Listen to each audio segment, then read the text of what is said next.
Okay. Yuram and Aleph.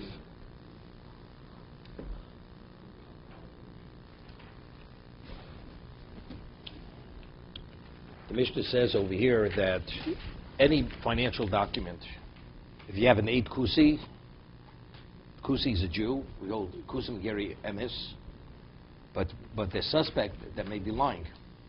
So therefore, if you haven't signed on the document, it's not a valid document, even 1 kusi. What about if the Gemara explained, if you have a kusi chaver, he's a kusi of upstanding status, he's not going to lie, he's qualified to be an aid, so by Gitten and by get shichrur, so the Gemara explained because the Jew signed was the last signature, and he would not allow a kusi to sign before him unless he was a kusi chaver. He was an elder of the kusim, so therefore he's qualified. Because by Gitten and regarding get shichrur, which is similar to a get, it's a takonos chachomim. They legislated that the witness have to sign in the presence of one another. So it's not that he was told a kusi chaver is going to sign, and he signed and he let it be. Because if that's the case, maybe it turned out the chaver did not sign, an ordinary kusi signed. So if an ordinary kusi would sign, he's not qualified to sign, because he's not a valid witness. So by Gitten and Gishtar Shichrur, or the Jew cannot put a signature unless he's aware of the other person signing. So he only signed because he saw a chaver signed. But by Shtari Moment, by regular get means regular financial documents, since that's not the case, there's a chance the person who signed may have been an ordinary kusi. So it's not together. So it's not together, right? That's how the Gemara explained it. Why isn't it together? Because there's no reason to. There's no reason. Because the Gemara had said, if the husband would say to 10 people, "Kulchem, I want all you people to," they all have to. Right. And if they don't, even though 2 is sufficient, it's not a valid get. So they legislated that even if the husband does not say Kulchem, all the witnesses have to sign in one another's presence. It's a gzeira in a situation of Kulchem. We don't want to take any chances. But regarding monetary documents, they didn't make such a gzeira. Because worst to worst, at worst, it's a monetary issue. Here, worst to worst, it's more than a monetary issue. She's not divorced, and the kids are mamzerim. So even when you don't say kulchem, they have to sign them in each other's presence. What? The get is not valid. Rabbinically, we invalidate it. Okay? What is the origin of the kusi? We'll discuss it at breakfast. That's a whole discussion. More nevuchim. Okay. So the Gemara originally had cited 3-way machlokas regarding matzah's kusi. That if a kusi makes matzah, you're permitted to eat his matzah on Pesach. First, there's the issue of chometz, and also there's a question of lishma. Did he have in mind the proper set? So we said the Tana Kama says matzah's kusi muteres v'odum yotzi b'yedei chovoso b'Pesach. First, it's permitted to eat. It's not chometz, and not only that, you can even yotzi the mitzvah, meaning because he did it lishma. Reb Loza says, "Osa, you're not permitted to eat it." Meaning it's chometz. Fishein bekim to do mitzvahs because they're not proficient in the aspects, the details of mitzvahs. So what he thinks is okay is not okay. Reb Shimon Gamliel said, "Kol mitzvah shechzikim or kusim harbi medaktim bo Yosef Yisrael." Any mitzvah they assume, they actually perform the mitzvah more perfectly, more exactly, more exacting than an original Jew. This is similar to Tosis in. The Gemara says that koshin ger lisrokas apachas. That that converts to Klausers is like leprosy. So what does it mean? So good. So many Rishonim see different things. So Tosis cites Reb Avram Ger. One about Tosis, he was a ger. So he says because the gerim, they make the original Jews look bad because they're so exacting in the mitzvahs when they do it. They outshine the Jew. Okay. So he says, "Kol mitzvah shevzikbo kusim harbi medaktim bo Yosef Yisrael." But those are those particular mitzvahs. So Mora says. So it was going according to. So Mora concluded, it's going like Reb Lozer, and it's speaking where, or by Reb Lozer says you're not permitted to eat the matzah, but over here, because he's a kusi chover, because he's an elder among the kusim, because by get isha and by get shichur they have to sign in each other's presence, and his signature came last, he would not allow the kusi to sign on the document unless he was of that special status. Right? That's where we're at. We turned the page yesterday.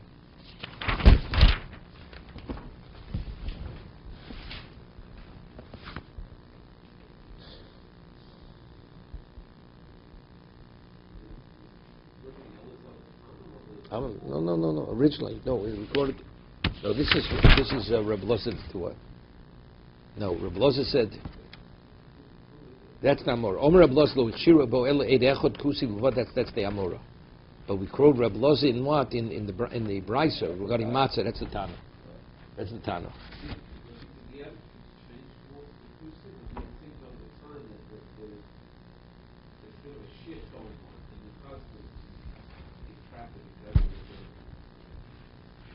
Okay, let's go further in the Gemara.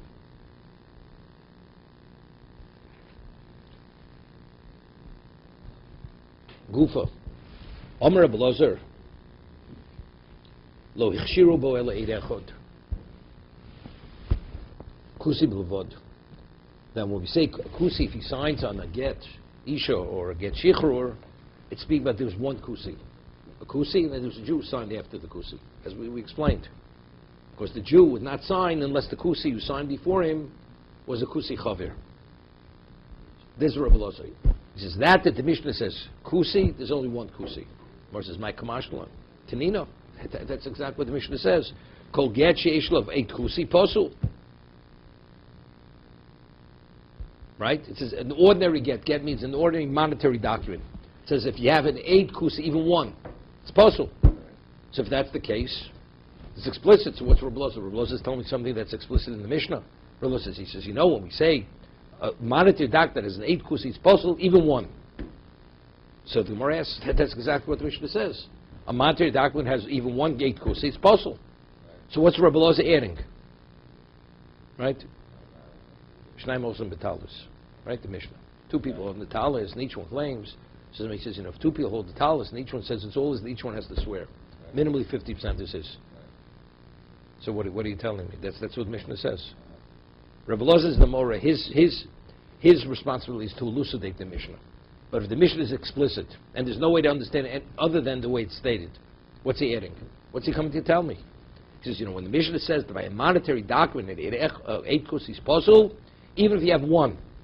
But that's exactly what the Mishnah says, right? My komashmalon, Tanino. It's stated in the Mishnah. Kol get she'eshel of 8 kusi posul. If you have 8, what's 8? That's singular. Yeah. Even 8 kusi. So it says no. Imas nisan havamin afilu trei nami. Yeah, I would think maybe if I had the Mishnah, maybe I'd say even 2 would be valid. Meaning not by a monetary document, by get. Yeah. So what does it tell me? By a monetary document, even 1 is not valid. Right. But by get, maybe I would validate it. We'll see. That the Mishnah says a single witness is not valid by a monetary document. Mishum d'shtoris. Afilu chad nami. Lo. By a regular monetary document, even a single 8 kusi is not valid. Kamash malon. Then what? That 2, right? That it's not only 1 by monetary documents, even by get isha and by shtar shichro. Even by get and get shichro, it's 2. 2 would not be valid. 2 would not be valid. By shtam, by dinim, by momon, we don't validate it. Right. It ain't kusi. Right. So why do we think that 2 would be? Again. What? I mean, the Gemara had said, what's the reason why we said the case speaking about a Yisrael signed after the kusi? Yeah. So therefore, it must be a kusi chover. Sure. But an ordinary kusi, we had a machlokes tanoim before. Maybe the ordinary kusi, there are ordinary kusi, and there also are responsible Jews. So by an ordinary monetary document where it's not the end of the world, we invalidate the document. But by get issue, it's a question of aguna. or get shikhr, which is also a semi-agun issue, because he won't be able to function as a Jew. Right. That becomes the overriding factor. So maybe we should even get 2 kusim. The answer is no. Aguna would not allow that. It's only because we know factually that the one who signed before the Jew was a kusi chover, and that's only possible if you have a Jew besides the kusi. But if you have 2 kusim, you don't know who they are. It's interesting. This is a much more important a get and a get shifra much more important than a monetary, and yet we let a kusi sign on that. So we're makel in that respect. Yeah, but the Gemara says why we make them? Because of the guna issue. No. Because they sign. They won't sign only in the presence of one another. No, I understand. You mean the Havamina? Yeah. The Havamina, I would have thought, right? Right, exactly. Or maybe, what about if you have 2 kusim? Let's say, factually, the 2 kusim signed were chaverim. They were elders. Right. See, we invalidated. That's Xera. No, that's Xera. No, let's say we know. We were there and we oversaw it, and they were both chaverim. We're not going to. We always have to have that built-in mechanism that guarantees that he was a chaver. Here it's only because the court knew, but it's not implicit in the document that he was a chaver. Right. So it's not acceptable. Okay? So I would have thought maybe it is. If you have 2 chaver, maybe it is acceptable. The answer is not acceptable. Someone says, how can you tell me 2 is not valid? Well, Tony says in the Mishnah explicitly, Maaseh v'ivil l'fnei Rabbi Gamliel l'chvar usnoi get isha. They brought a get before a Gamliel to a community called Kvar Usnoi. Voyu Eidov, Eidi Kusim. The witnesses in the plural were Eidi Kusim, v'hichshir. And he validated the document. So you see, even 2 kusim are kosher. So how could Rabbi Loza say that that 1 and not 2? It's explicit in the Mishnah. Otherwise, it's called Masa Listor. The incident is contradictory to what the Mishnah had said. Omer Abaye, Tini Eido. Not a dove with a yud, a do.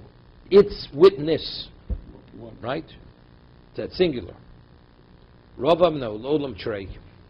Factually, when Rabbi Li was machshav validated document, they were both kusim. But how do you read the Mishnah? It's a ma'aseh listor. Tosfos explains. Usually, whenever a Mishnah brings an incident, it's to support what was previously stated. Here, the incident contradicts what was previously stated. Lolam trey, Rabbi Li miflu poli. Rabbi Li is arguing the Tanakam. But Chasuri Mechsher, something's been deleted from the Mishnah. Volchi Tony. Rabbi Leil Machshir. Tanakama says only 1 and not 2. Rabbi Leil Machshir. Bishnayim.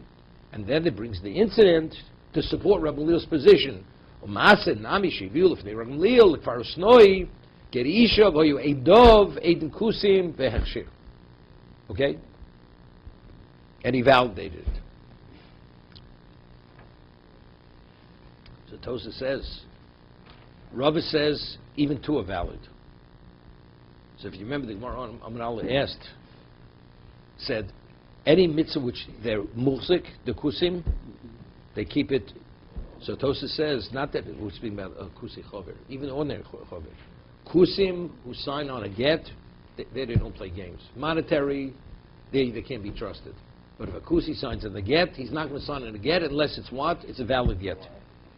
That we said earlier. The Arzuk Bov, the Arzuk Bov, like said. You're saying a regular kusi. Even an ordinary kusi. Yeah, but why would we think that? Because that take a look at Ravam Lo'olam Trei Ulidei the Arzuk Bov, the Arzuk Bov.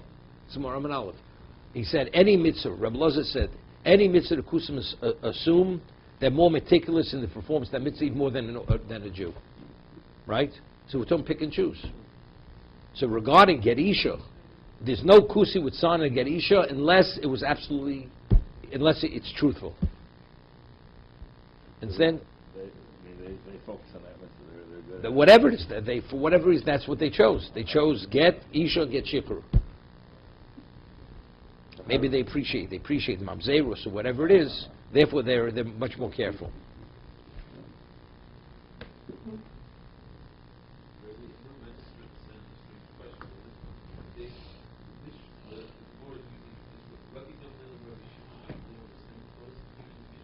No. So,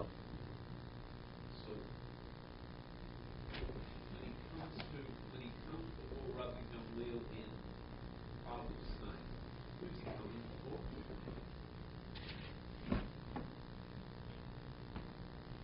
No. Is the individual already, Rabbi Gamliel. who was the original author Of this position. this position? Right, that says, that's the Masa. To prove that Rabbi Gamliel, that is his position, because there was an incident, the incident proves that that's his position. Although it seems to be extremely lenient. No, but we actually see the application of his position. Okay, let's do the next Mishnah. First it says that mitzvah that the Kusim think they're very redacted, Kusim Sherman, who either the son of the father of the other. Kol hashtoras ola berkoshel v'gochovim. Rabbi, can yeah. I just ask a question? Yeah. Are we saying Rabbi Gamliel is a minority position with respect to the two? Yes. So how would the other Chazal treat his Gitten? How would they treat the children? So the Tanakh is always the primary position. Yochad v'rab malocha karabim. They were treated rabbinically. The get's not valid. She had no right to remarry. But he remarried them. He gave a get and he remarried and there were children. What Okay. would they say? The other ones, the ones who aren't, they'd say the children rabbinically, she's not divorced, and rabbinically the children are mamzerim. That is an unbelievable outcome. You know something? There's machlokes b'sham beis Hillel in Yevamis. You know, a tzara, a co-wife of an erva. Does she assume the same status? A man dies, he has a wife, and he's married to his niece, right? And he dies childless. So his brother. Now the question is, does the wife who's not his daughter, does she fall to Yibum? Or do we say that because there was a link between the two wives, the wife who's not the daughter assumes the identical status as the daughter? This is machlokes b'sham beis Hillel. Beis Hillel says that soros erva ke'erva, that the co-wife of the erva has the identical status as the erva, she remarries.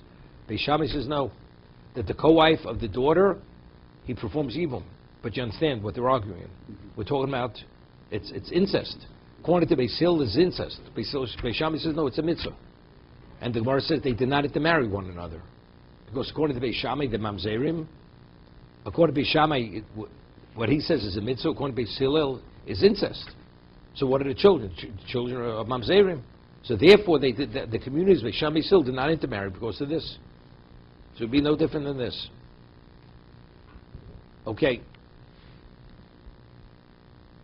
Now we're speaking about documents, monetary documents, which are processed and issued by a secular court. The court of goyim and the witnesses of goyim is considered a viable document. You have a deed which is issued by the secular court, and the witnesses who signed on it are clearly goyim. Right, that deed, and the seller gives that deed to the buyer. Does that cause a transfer of property?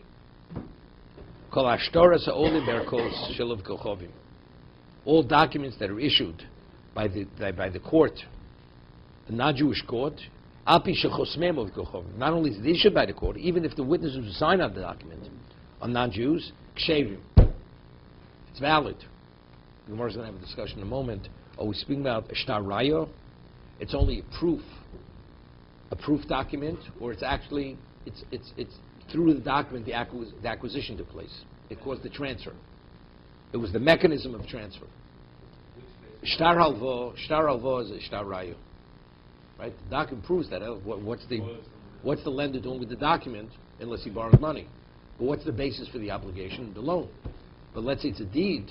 What's the basis that you own the land? Because I gave you the deed. So the deed itself is not a shtar raya. It's a shtar kinyan. That was the mechanism of transfer.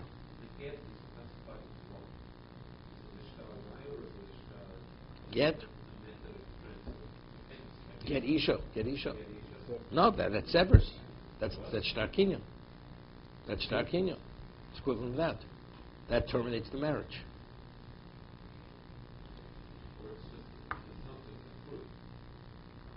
It could be used as proof afterwards. No. What's that? Let's read the Mishnah.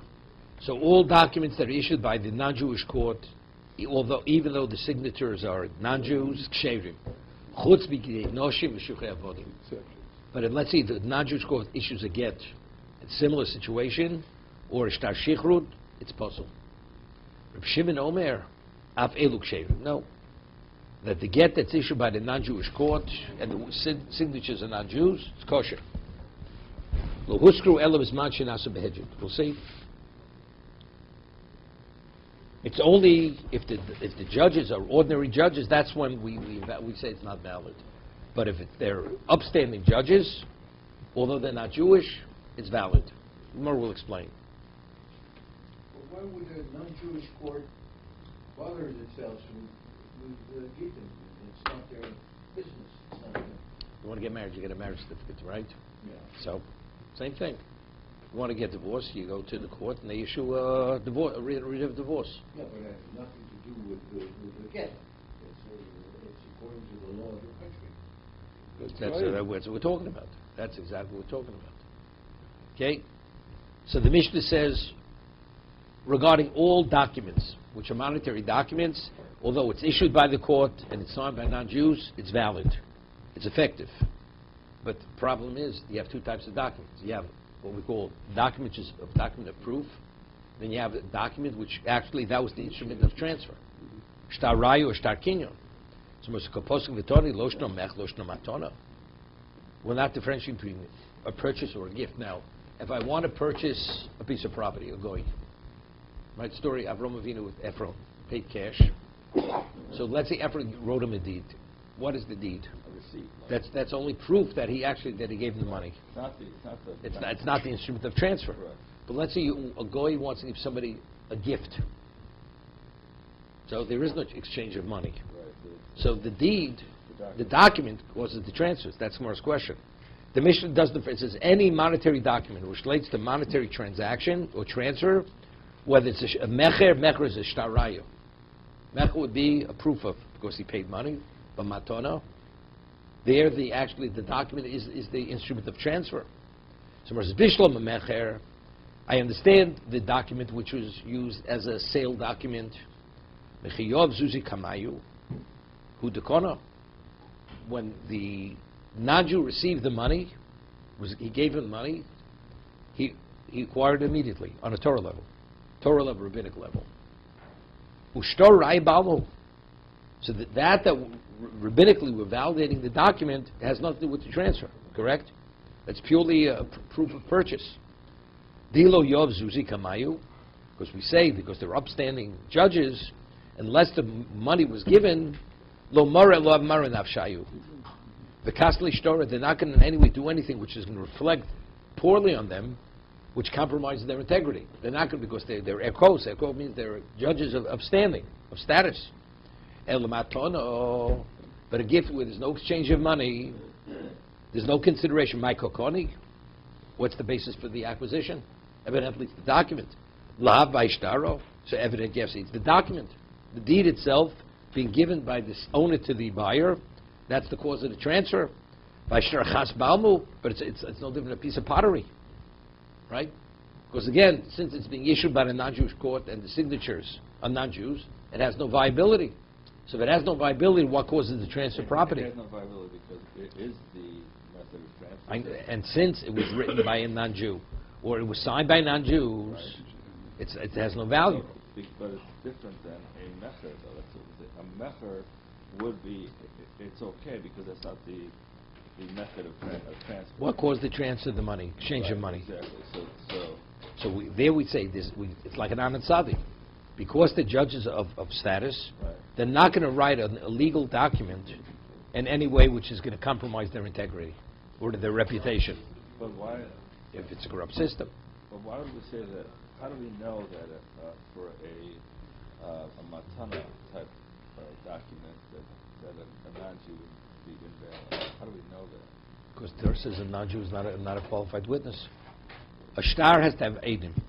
He's not a valid witness. So even in a secular court.